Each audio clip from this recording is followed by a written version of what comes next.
Every time our athletes walk into this weight room, they're going to be pushed to the max. Let's go! Let's go! The barbell hasn't changed in over 100 years. I can take a 25-pound plate, and we'll go out on the turf, and I'll have you hating life. We talk about straining your gut, pushing past that comfort level. I want a lot of energy. What better breeding ground is there for being a success in life than the weight room?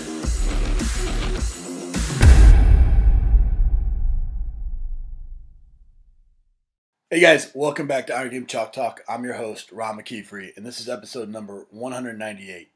Excited to have Dave Forman with us today. Dave's been a friend for a long time, has done a great job. He's the head strength coach at Virginia Military Institute. He's been at Colorado, San Jose State, Stanford, JMU, a handful of other places, and got to know him through the years and just think that he does a fantastic job. You know, in this episode, we talk about the unique challenges that present themselves at a military institution, you know, how he addresses those challenges into what is a typical training day for him. And then we talk a little bit about, you know, just the challenges of this business and how it's a journeyman's career and path that typically is taken, and how he's been able to deal with the ups and the downs and all the ebb and flow of strength and conditioning. And so there's tons of great content in this episode. I know you're going to enjoy it. Before we do, I want to make sure we recognize our sponsor for this episode, Intech Strength. Just got a big delivery from Intech. Wanted to make sure we had some equipment in our facility here at the house for my kids and my wife and I to train on. We got a Olympic bar. We got a 20-kilo needle bearing bar, which I absolutely love and been training with for the last couple of days. We got a trap bar, functional trap bar that's really pretty cool. It's got an opening on one end, so it makes it a lot more functional to be able to do, you know, rear foot elevated with load, or you know, a lot of different exercises that you can do. And then we added some bumpers in as well that, you know, they just do a great job, and that's what they're all about. I mean, they're creating great products, and Jason and Hank and everybody at Intech is just fantastic people. Got a chance to get to know them through the summits, you know, this year so far, and just really impressed by them as a whole. And so if you have not followed them on social, make sure you do that. If you're in the market for bars, bumpers, you know, Intech, and they do a fantastic job, and they've been doing it at a high level for a long period of time. So I'd encourage you to check them out and see what they can do for you. So check out Intech Strength on Facebook, Instagram, and Twitter. And just let them know how much you appreciate them being a part of the show. Lastly, play summits. You know, the next couple of summits that we have up. I mean, Australia was awesome. Indianapolis was incredible. We have Atlanta coming up here pretty soon, right? You know, Woodstock at our corporate office, which is going to be fantastic. We got some great speakers there. Baltimore is going to be at the Under Armour headquarters on March 25th. So March 18th at Woodstock, March 25th in Baltimore. And then the next one up after that is a mastermind in Denver that we're really excited about at Lauren Lando's place. That's going to be a deep dive into speed and agility. We got Dan Paff, Jimmy Radcliffe, Derek Hansen, Brett Bartholomew, Lauren, myself, and just a great group of speakers. And I'm real excited just to get in and roll my sleeves up with everybody else that will be attending and developing a solid 12-week program, which is what we're doing. It's a workshop type of format. So Atlanta, Baltimore, and Denver, the next three up. Make sure you're checking those out. If you're in any of those areas, go to playsummits.com and register there or learn more there. Want to get to this episode with Dave? Sit back and enjoy, and we'll see you on the other side. What's up, guys? Welcome back to Iron Game Chalk Talk. Excited to have a buddy, Dave Forman, with us today. Dave's the head strength coach at Virginia Military Institute. And Dave, well, shoot, it's been probably, maybe almost close to 10 years that we've known each other, spoken to some conferences together. Just an all-around great guy, man. I appreciate you being on the show, brother. Ron, thank you. I'm so honored. Thank you. I really appreciate it. Dave, for everybody that is maybe just meeting you for the first time, let's do the quick Reader's Digest version of where you've been, what got you into it, kind of how you've gotten to Virginia Military. So I grew up in New York City, and honestly, this is the only thing I've ever wanted to do in my life. I'm about to be 38 here shortly, so I was, pre-internet, and I don't honestly know how I found out what even a strength coach is. You know, there was no Google search back then. There was no internet back then. Back then we had a big brown book that you thumb through to pick your major, right? Barron's book, and That's right. you know, accounting through zoology. And so I must have, and I'm assuming, and this was back when Nebraska had their kind of 3-year national championship run, and they were kind of in the press a lot. And I would imagine I must have caught something somewhere about Coach Epley. And my junior year in high school, I had an elective class called sports physiology, which was unique. Even now, I think was very unique. And I remember my teacher told me to go to Indiana and major in kinesiology. And well, Indiana wasn't calling me, so I ended up going to James Madison University. And Played linebacker there, right? Yeah, I did. I played safety, then moved to linebacker. And Greg Werner was the head strength coach at the time, and he also worked with football then, my freshman year. And like my first day, I was in his office and just, hey, I want to be you. You know, how do I get your job? What do I need to do? And he told me, I need to come in and volunteer. So my second semester of school, we actually had a head coaching change with football, and he brought in his own football strength coach, and his name was Jim Durning. But basically, I worked for Greg as a student assistant while I was still playing ball, and I played for Jim, so I got kind of the best of both worlds and 2 different coaching styles and methodologies and things. But Greg gave me my first job in the profession as a student assistant. I was making $6.91 an hour for 20 hours a week, and that was a lot of money for me back then. No doubt.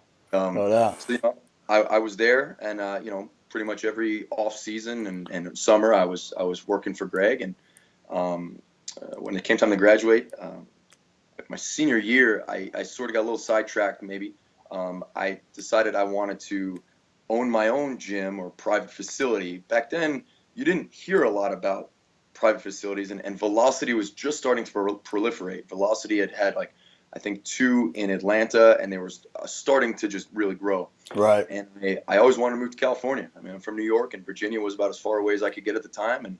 And just basically got in a car and moved to California and kind of found a place. And I think Greg probably helped me get the job there. It was called Competitive Athlete Training Zone.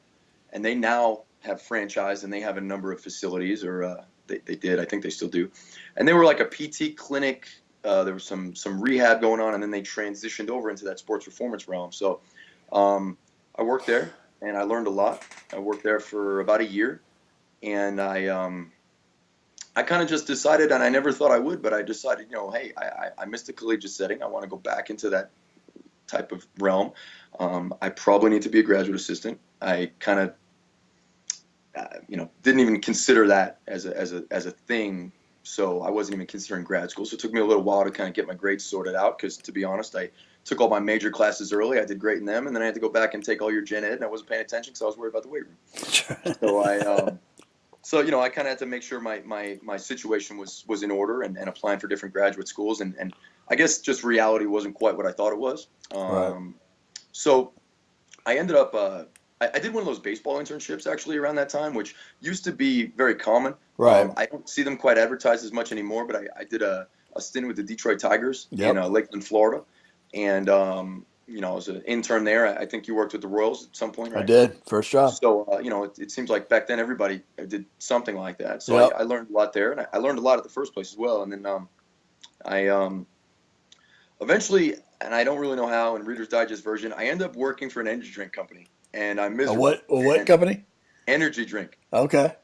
And in California, and I've got a pretty sweet gig. I'm making good money. I got a company car and a cell phone, and I don't have but I hated it, and I just want to go back to school and become, be a strength coach and do what I always want to do. So, essentially, I dropped everything, and I volunteered at USC, and that back then was Pete Carroll was the head football coach, and Chris Carlisle gave me an opportunity there, and there's a number of guys there like Jamie Yanchar on the staff, and I was very fortunate to be part of that. And with the new rules that went into effect in 2013, that wouldn't happen anymore. The 5-person, I would have been like the 7th person. So really, really fortunate for that kind of foot back in the door.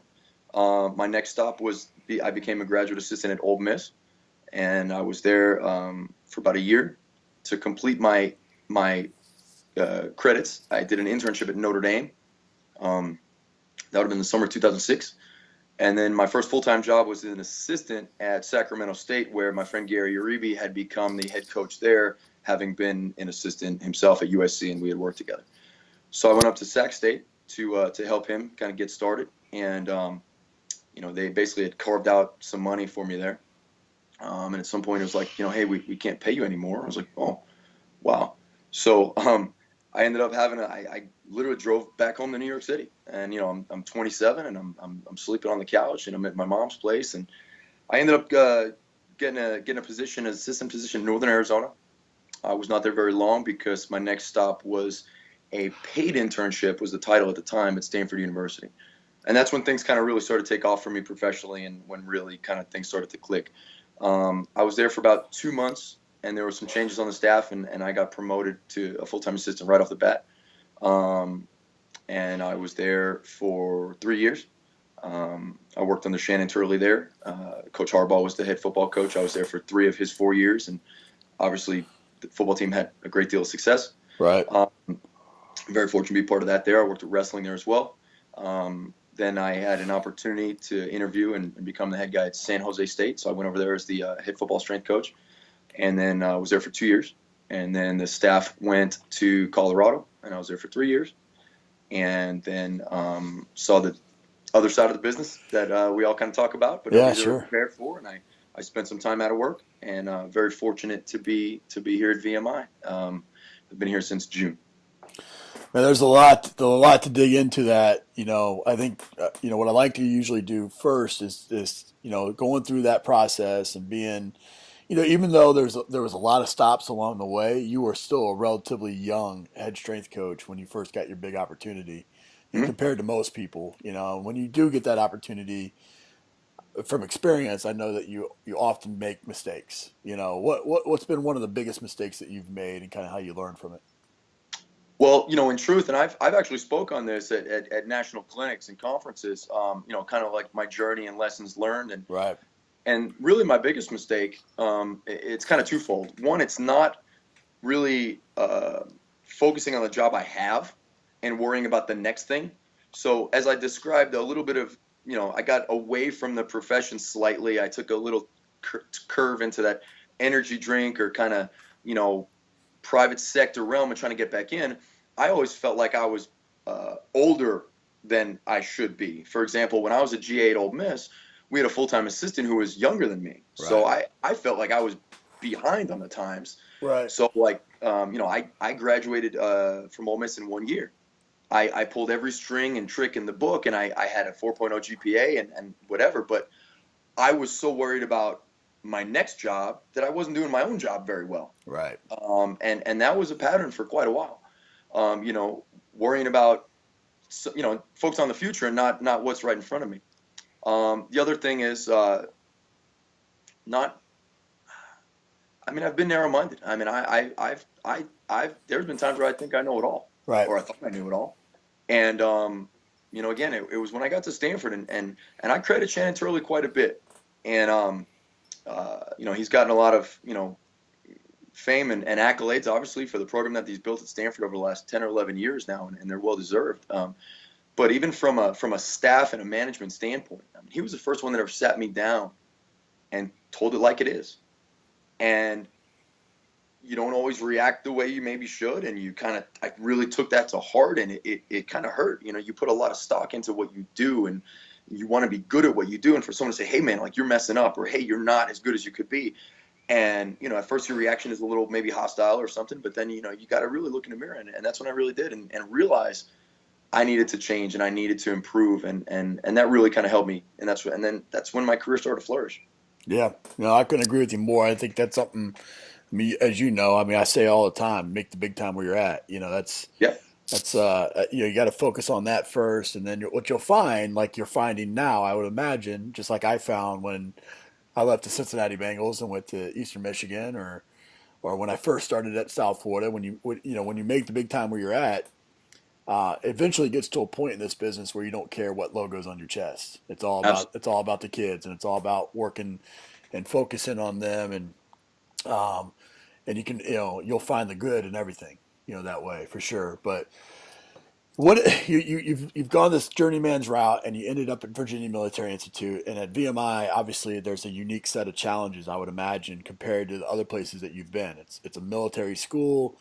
They're going through a variety of training and highly academic or heavy academic loads and all those types of things. What are some of the challenges that you're facing and how you're addressing those? Right. This is a very different atmosphere than anything I've ever seen. And it's a very unique place. It's a very different place. And so you can't just kind of say, well, I this worked for us at Stanford, or this worked at San Jose State, or wherever you've been. And, you really got to look at it. I look at it like a Rubik's Cube, almost like this is a unique challenge and a problem to solve. And it's, as soon as you think you got like one side figured out, you look in the other side and, it's checkerboard. So, the academic load is a little more rigorous in most schools. Most kids are taking 17, 18 credit hours. There's that. It's a military school, so there's quite a bit of physical activity in regards to whether it's physical education. Everyone has to take 8 semesters of ROTC.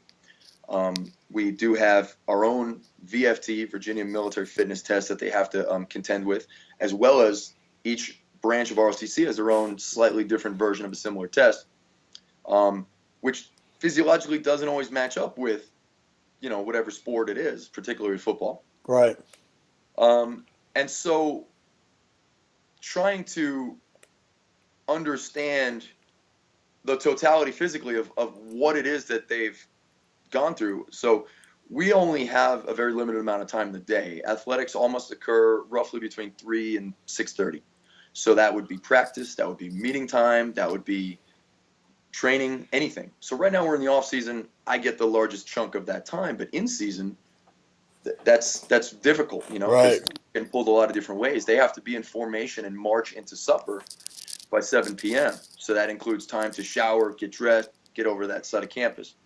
We call campus post here, and learning the lingo is another thing I've had to. I've been in the war military. I know that and the freaking acronyms.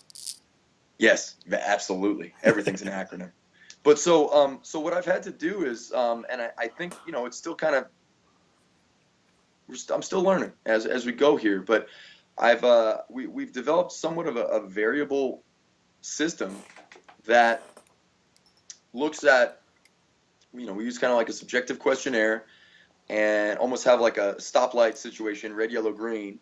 And there's what we're going to do today, but then there's, well, how do you feel today? What have you done today? I've had kids come to me all season long, and I'm still learning as we go during the football season. Hey, coach, I just ran 3 miles today. Hey, coach, I had this today. And then the freshmen on top of that, they call them rats here for the first about 7 months. And it's a rite of passage and initiation, call it what you will, but sometimes they get woken up at 5:30 in the morning and they have what they call a sweat party. And it's like a 15-minute physical, but you can't go back to sleep after that. Or right. Sometimes that sweat party occurs at 11:30 at night. Or so sleep is a challenge. Getting meals, especially for the young guys, is a challenge because the class system, again, they're the low-hanging fruit. They're always right. kind of going to get something. Someone's always eyeballing them, going to hey, do push-up, do 20 push-ups for me now. And they have to do it, and they have to strain like a lot of kind of tall posture with the neck whenever they're in barracks, and so there are a lot of physical challenges and stuff like that. So I got to account for that, because at the end of the day, our job is to induce stress, but very easily, if I don't account for whatever else is going on, which I'm never going to change. Right. It's been around 1839. They're not going to change for me. They never No will. doubt. And so I have to adjust, and I have to do right by the kids. And I think that once I kind of got that piece of the puzzle solved, we've really seen some huge gains this offseason. I think, one, the kids appreciate the fact that I'm looking out for their best interest, and they see it, and it's not just like, well, I'm demanding this out of them, because if I might write the best program in the world, and if today, I don't know, we're going to do 3x3 at 85%, but if you're completely thrashed, that 85% might be 95%, might be 97%, and you might gut it out, and I can yell at you, and you'll do it, but somewhere you're going to break. Right. So that it's worked well so far. By no means is it a finished product. By no means do I have all the answers yet, but I'm learning as I go, and I think the kids appreciate the fact, and they see the fact that I'm willing to, adjust and work and learn and grow. And I think, they see me around at various events on campus, and I'm really trying to build relationships with these kids because I really think that's a critical piece. No doubt. I think that's one thing as strength coaches, we always, so much of strength and conditioning is philosophically based. You kind of identify with high intensity or, Olympic lifting or elite fitness or whatever you want to say, and you disregard some of the other styles or some of the other methods. And when you find yourself going through different places, especially when you get to a place like this where it's really confined and determined, and a lot of external factors affecting the internal training, you find yourself doing some things maybe you didn't think you would do at some point. Right. And Right. what does a typical? I mean, there's you said off season, but there's probably really not a true off season in that setting. What's a typical training phase look like for you? Are you able to get a 4-day split in? Is it a 3-day split? Is it total bodies every day? What are you doing? So we currently, and this is strictly with football. Now that is who I work with on a hands-on basis because everything occurs at the same time. We have 2 facilities. I have a full-time assistant who basically handles all the other sports, and it's a much larger facility over there that can accommodate multiple teams. But we have a football facility that's kind of where I'm located, and I'm hands-on with the football program.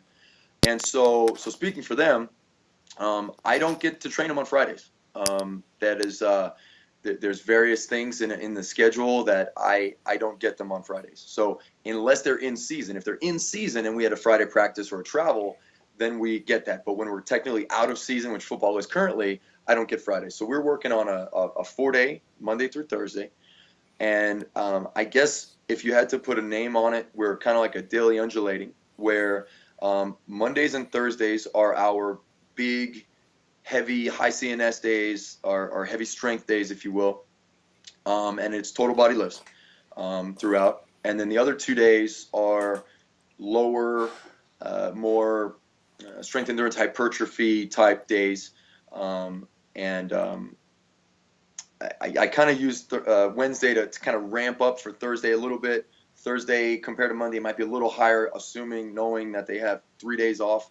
But that's not always the case. Right. Friday, they might have some sort of physical activity. Right. If we can get Friday back, like if we are not even close to 8 hours, we're not even close from a compliance standpoint. So if I can ever steal back any time on a Friday and they have a free class period, or basically at 11 o'clock on Friday, they call it PTT time, physical training time, and that typically goes to ROTC. But with our older guys, you're not obligated to military duty when you graduate from here. Many cadets choose to commission, and then it would be just like the Naval Academy, Air Force, and so on, and they go with whatever branch of ROTC that they've been involved in. But some kids are classified as non-com; they're not going to commission. So even though they have ROTC time, sometimes I can get that back because really, their TAC officer will just say like, all right, do whatever you want. Right. So I'll get that time back. And what I try to do is do some like GPP-based recovery work, some aerobic stuff. And again, assuming if they are doing anything with their ROTC folks, I'm hoping it's mostly aerobic based. So that's kind of the breakdown. Heavily influenced by I watched a great webinar by a guy named Corey Waltz, who's at Haverford College. I believe it's near Philadelphia. And he gave a great presentation on what he calls like an adjustable workout program. It's a really good webinar that I believe is available, I think, on Strength Performance Network. And I've actually spoken to Corey. And then another piece, I'm heavily influenced by Joel Jameson in terms of energy systems development, but Cal Dietz, and particularly his triphasic tactical manual, which is what I tend to model things after. Again, they kind of have to be ready for anything, even though they're not necessarily military ready, and we're not, sending them out to war, and the stakes are not even close to as high as, the men in service. But from ROTC standpoint, or from the other way that they're getting pulled, the assumption is they're athletes, so they should be able to do anything whenever. Right. And we know, laws of specificity and physiology, that's not the case. But if I just say whatever, forget that, when they go do those types of things, they're going to get so drained and taxed, and they're not going to be able to do what I need them to do. So I kind of have to expose them and make sure that they're kind of ready for everything. Now, right. Is that optimal? No, but we're gonna keep pushing that bubble, and we're gonna be good at everything. Sure. So that's kind of that's a typical day, and again, that occurs between 3 and 6:30. The way we break it down into two groups. I have a group at 3 and a group at 4:40, and that's we kind of get it all done in that sense. From dynamic warm up on Monday and Thursday, we're doing dynamic warm up, some plyometrics, sprint work into the lift. So, how do you decide who goes to what group?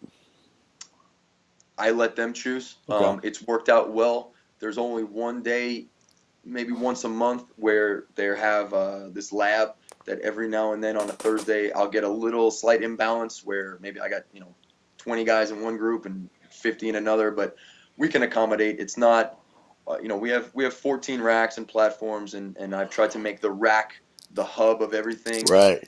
And like anything in facility design or writing to the room and having it flow properly.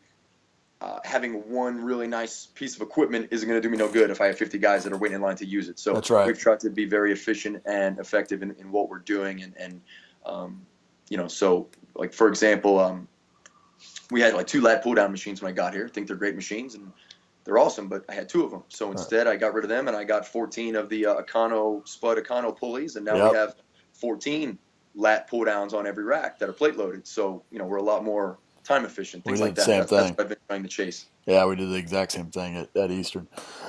You talked earlier about you saw the good side of the business, but you also saw the ugly side of the business, and you've gone Colorado, James Madison, San Jose, so Sacramento, right, Stanford, VMI. I mean, you've had this journeyman career, and what advice would you have for a strength coach now? I mean, if you had to go back and give young Dave Forman some advice at the beginning of the career, what would you tell him? Oh, I probably slap young Dave Forman in the head. For a lot of reasons, I know, but for a lot of reasons. You know what? Yeah. Kind of like you said, I think that's a great book there by Frosty Werling is Make the Big Time Where You're At. And maybe I've been guilty of it to an extent, don't chase logos. Now that said, if you're going to be a volunteer assistant or a volunteer intern, I mean, maybe go for something big because most people would say no to it. So some free help, but I don't want to get off topic here, but, again, it's learn and be open-minded and probably shut your mouth and listen. That's what I would tell myself, a lot of times I was a know-it-all, and I thought I knew it all, man. I really did. And then it's when you really kind of reflect and look back, and you have that kind of introspective moment, and you realize, like, man, there's a whole other side to this thing in terms of relationships with kids that I couldn't even quantify whether or not I could do that well or not. And I firmly believe this, that I was so obsessed about writing the best program, and I'd obsessed about the numbers and the percentages, and everything had to be, the minutia of it had to be perfect. If a kid doesn't believe in it, and if they don't work hard and give you great effort, it doesn't matter. Great. And you can write, I always say this, if I said that climbing trees was the best thing in the world, and I got the kids to believe that climbing trees was the best thing in the world, and they climb the heck out of some trees, we're going to get better. Right. So, really just be a lot more open-minded. I can certainly be guilty of that. Absolutely. What's the best piece of coaching advice you ever received? I got this quote I write on my wall, and it's the context might not make any sense. At Stanford, we had these cubicles that were kind of dropped down on us, and they were right. And I sat in the first cubicle there, and right next to it was the cardio equipment. And we had an intern who was working for us, and I really don't think he was super interested in the strength profession. It was kind of like his own foot in the door, and he's not in the profession, but in athletics. But he was sitting there kind of talking to me a little bit, and he's drinking his coffee and yawning. And DJ Durkin was our special teams coordinator at the time, and DJ is now the head football coach at University of Maryland. Yeah. I love DJ. He's a fired up guy. and he barked at this intern, and he said, "Wake up! They're only going to be as fast as you look." And I think I hear that every day in my head. And again, it's you got to bring it. You can't expect them to give great effort if you're sleepwalking through the thing. And another thing that always I hear in my head that Chris Carlisle said to me like my third day there, and I'm an intern and I don't know anything, and I'm standing there, and I remember I was wearing a generic black T-shirt with no logo and khaki pants, and I wasn't given really any responsibility, and obviously I'm not going to do things I'm not told, but I'm standing there with my hands in my pockets. Right. And he walked by very casually and he said, "You can't coach with your hands in your pockets." And those two things I hear every single day, especially when we're getting ready to go out onto the floor, and it's go time when at 3:00 or whatever time your first group starts. I mean, it's go time, and it's somewhat. Me personally, I'm a fairly introverted guy. I like to be in my own headspace, and I'm not very social. I don't really go out much and hang out. Obviously, I spend time with my family, and I have friends, and I don't mind talking to people, but it's draining. It's Right. draining, and looking at personal, traits and inventories about personality tests. I'm an introvert, Right. but at 3:00 it's go time, and you kind of got to get up for that. So those are the two things that I always think in my head. Those two sentences. I've hear that all the time. used the coach in your hands. I gotta use the only going to be as fast as you look. I like They're that. only going to go as fast as you look.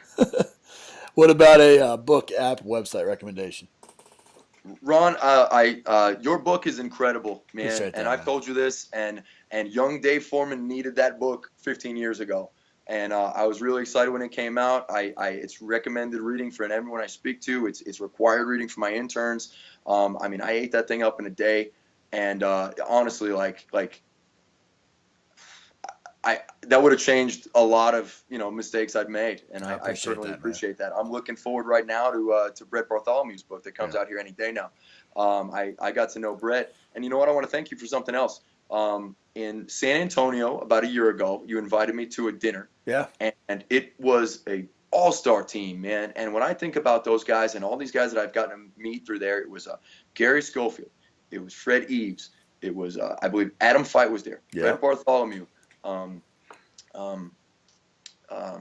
blanking here. Oh boy. Yourself, of course. The folks from Train Heroic put it on. It was awesome. I follow those guys on social media. I think they are fantastic people. I was very fortunate to be part of that, and thank you for inviting me. Absolutely, bro. I felt like I was the weak link in that chain. No, man. not at all. Not at all. That was a good group, though. That was a good night. I'm looking forward to Brett's book. I'm looking forward to that. It should be here any day now. Yeah, conscious coaching. I think that's it comes out the 11th. I contributed a little bit to that, and honored to do so. It's some good stuff. I've read it already, and I think it's going to change a lot of the way people look at just their athletes that they deal with. But what about an app and a website? I mentioned it. I was living in Boulder at the time, and I was very close to their headquarters, and we use it here. Is Train Heroic. I think that it's fantastic. I agree. We implemented it here, and I think the whole entire athletic department has really embraced it. We're still, we're still kind of in our infancy in terms of the total magnitude of it. I think it's very applicable when folks are off campus or off site, and in the summer here, again, being in military school, not many guys are going to stick around. Right. So, in the summer, I have to remain in contact. I have to push program out to them, and I really like the interactive nature of it. And even, from a green standpoint, we've gone paperless, which I'm sure someone in the office supply budget is loving me because, I would go through paper like crazy. Website, who's a great young coach who I really pay attention to and follow is a friend of mine named Matt Van Dyke, and he's got a website called Van Dyke Strength. He's got a blog and different articles on there. He's currently at Denver University. And I met Matt many years ago, and I was kind of trying to solve this problem that was presented to me. I had some coaches wanted kind of me to do one thing, and we had some physiology influence, and I was really trying to wrap my head around, okay, how do I implement this in a program? And he was a GA at St. Cloud State, and he got up there and had a 50-minute presentation and completely killed it and blew me away. And I've just really gotten to know him over the couple of years, and he's a real smart guy. Yeah, no, I agree with you. I think you mentioned the ASCA off camera as well, which is another. True. Yeah. That's another. We go to like the CSCCA convention, and I think as part of that, you get maybe a 2 or 3 month, trial membership, and I think people should explore that. Dan Baker, the very first podcast on that website is phenomenal. Mm-hmm. Here's a guy that spoke on velocity-based training for like an hour and a half. And in the United States, when you think velocity-based training, you think Brian Mann. Yep. Right? I mean, everyone knows Brian Mann. And I'm not knocking Brian Mann, but he didn't even mention Brian Mann in an hour and a half, and I was blown away. He cited all this research from Spain that I'd never quite got my hands on, and those numbers are spot on. And I really appreciate kind of the approach, the high-performance approach, and I think they put out some really good content over there. Yeah, I agree with you. The ASC, I believe their website is strengthandconditioning.org. Yeah. And it's a nice addendum to, whatever professional organization if people follow, NSCA or CSCCA, but it might be an untapped resource for some folks. Well, I agree. I spoke at their conference last year and have worked with them on a number of occasions now since, and just first class organization, first class people, but also I think it's important as strength coaches that we have this global approach to things and not just that domestic or narrow-sighted type of one way to do everything. And that's what I appreciate most about you, Dave. I mean, you mentioned it several times. Everything from, here you are, the head strength coach at Colorado, and you're reaching out to a GA at St. Cloud State to understand something. There's not that sense of pride where you're not going to hide behind pride to go get your questions answered. And I think that's something that is noble, and I think it's something that as coaches, we want to have this bravado and be out there and be in front of the group. But the reality is that I don't care where the answer comes from as long as I get the answer, and right. I know that's, you share that same sentiment. And so I just really appreciate you coming on, you sharing that, sharing your journey and being a part of things. I appreciate the friendship, man. Thanks, Ron. I appreciate you, man. I can't tell you enough how much I appreciate the things you do for the profession. Like I said, your book is pure gold. Man, I wish I had that thing 15 years ago. You go back, talk about all the mistakes I made. Even from a management standpoint, that was another thing and that's a whole great section of your book. Every assistant, I think, for the most part, wants to be the head guy, right? I mean, we all are high achieving type folks, and we all maybe have things that we want to implement or try or do, or maybe you work at a place and you say, I don't like this, and I'm not going to do it this way. I'm going to do it this way when I'm in charge. Well, when you're in charge, that's great. You're writing the program and so on. But also, you're in charge of staff. Right. You're the face of the department. You have to deal with administration. And a lot of times, even if you had a solid exercise science, kinesiology, graduate level background, we're not always prepared for those type of things. And I failed miserably in my management attempts. I did. I really did. And that was not my strong suit at all. And I really had to kind of, I was up to here sometimes swimming. And so, again, thank you. Oh, me too. That's why I was on a quest to get some knowledge, ask questions, right? Well, bro, I appreciate you being on the show, man. Thanks so much. Thanks, Ron. Take care. That's it for this episode of Iron Game Chalk Talk. Thanks to this week's guest as well as our sponsors for bringing this episode to you for free. Make sure to check out ronmckeefery.com where you can join our mailing list, find the show notes, including all the links and resources mentioned, and information about Coach McKeefery's other products. While you are there, please join Coach McKeefery in the comments section thanking our guest for sharing. If you haven't subscribed to Iron Game Chalk Talk on YouTube or iTunes yet, make sure to do so. Comments, ratings, and reviews are always welcome. Coach McKeefery can be found on Twitter at @RMcKeefery, on Facebook and YouTube at /Ron.McKeefery. That's it for this week. Be sure to check back next week for another great episode of Iron Game Chalk Talk.